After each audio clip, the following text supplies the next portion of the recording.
سرنگا پٹم کے مقام پر اپنوں کی غداری اور غیروں کی عیاری کے سبب اپنی جان افرین کی سپرد کر دی اور بر صغیر میں انگریزوں کو اپنا سکہ جمانے کا موقع مل گیا۔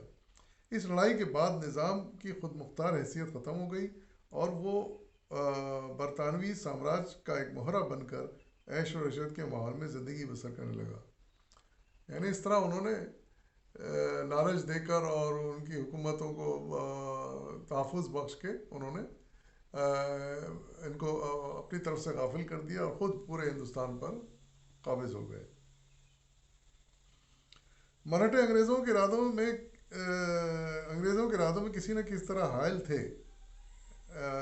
بلاخر 1903 میں انگریزوں اور مراٹھوں میں ایک فیصلہ کن جنگ ہوئی۔ یعنی مراٹھوں کو لالچ تو دی انہوں نے، اپنے ساتھ ملا بھی لیا تھا، لیکن پوری طرح یہ ابھی ملے نہیں تھے، بلکہ ان کے خلاف ہی تھے، اور اسی لیے ان کی ایک آخری جنگ ہوئی انگریزوں سے 1903 میں۔ انگریز گائیکواڑ والی برودا اور والی اندور کو جنگ سے الگ رہنے میں کامیاب ہو گئے۔ اچھا، یہ چالاک تو تھے انگریز، ان کی ہر جگہ چالاکیاں چلتی تھیں۔ انہوں نے یہ 3 کے علاقے کے جو وہ تھے سردار تھے، ان کو لڑائی سے الگ رکھا ہے اور اس میں کامیاب ہو گئے۔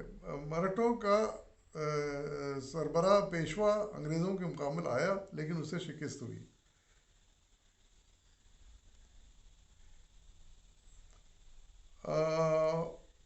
1803 میں انگریزوں کی فوج دہلی میں داخل ہو گئی اور اندھے شاہ عالم ثانی کو اپنی پناہ میں لے لیا، اور آخرکار یہ ہوا کہ حیدرآباد کو شکست دے کر اپنا بنا کے، مراٹھوں کو شکست دے کر، پھر ان کے پر قبضہ کر کے یہ اب دہلی پہنچ گئے، اور 1803 میں انہوں نے وہ دہلی میں داخل ہو گئے انگریز، اور وہاں پر اس وقت جو تھی حکومت تھی شاہ عالم ثانی، غالباً ان کے صاحبزادے تھے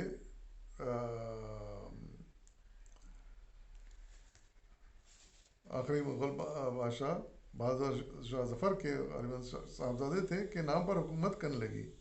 رعایا میں احکامات کی منادی ان الفاظ میں کی جاتی: ملک بادشاہ کا، حکومت کمپنی بہادر کی۔ ایسٹ انڈیا کمپنی نے بادشاہ کے اخراجات کے لیے 1,25,000 روپے ماہانہ پنشن مقرر کی۔ قلعے پر بدستور بادشاہ کا اختیار رہا، آداب سلطنت میں کوئی فرق نہ آیا، سکہ سب ریاستوں میں بادشاہی کا جاری رہا۔ نظر اور تحفے تحائف شاہ عالم کے لیے تھے، اور خراج کی رقم ایسٹ انڈیا کمپنی کے خزانے میں جمع ہوتی تھی، مگر حقیقت میں شاہ عالم کی حیثیت کٹ پتلی کی سی تھی۔ شہر دلی کا انتظام بھی عملاً انگریزوں کے قبضے میں تھا۔ یہ صورتحال تھی۔ 19 نومبر 1806 کو شاہ عالم نے وفات پائی اور ان کا لڑکا اکبر ثانی شاہ ثانی کے نام سے لال قلعے میں تخت نشین ہوا۔ سلطنت ختم ہو چکی تھی۔ انتظامی امور میں اختیارات قلعے کے 4 دیواری تک محدود تھے، لیکن تخت نشینی کی تمام رسومات ادا کی گئیں۔ قلعے کے اندر اس کے نواحی بستیوں میں شاہی خاندان کے ہزاروں افراد آباد تھے۔ قلعے کے اندر دلی کا جو شاہی قلعہ تھا، اس میں ان کے شاہانہ اخراجات کی تمام تر ذمہ داری اکبر شاہ ثانی پر تھی۔ اپنے خاندان کے لیے شاہ عالم کو ایسٹ انڈیا کمپنی کی جانب سے 1,25,000 روپے کی ماہانہ رقم بطور وظیفہ طے ہو گئی، جب اکبر شاہ ثانی کا وظیفہ 1,00,000 روپے ماہانہ مقرر کیا جبکہ اکبر شاہ ثانی کا وظیفہ 1,00,000 روپے ماہانہ مقرر کیا گیا۔ بادشاہ نے راج رام موہن رائے کو انگلستان بھیجا تاکہ وہ ملکہ وکٹوریہ اور اس کی حکومت سے اختیارات شاہی اور دولت و مراعات کی بحالی کے لیے درخواست کرے، مگر اس کا سودمند نتیجہ برآمد نہ ہوا اور راجہ رام موہن رائے ناکام واپس آیا۔ اچھا، یہ جن کا ذکر پہلے آیا، جن سے انہوں نے بادشاہ چھینی تھی، وہ شاہ عالم کی تھی۔ یہ شاہ عالم تھے ان کے دادا،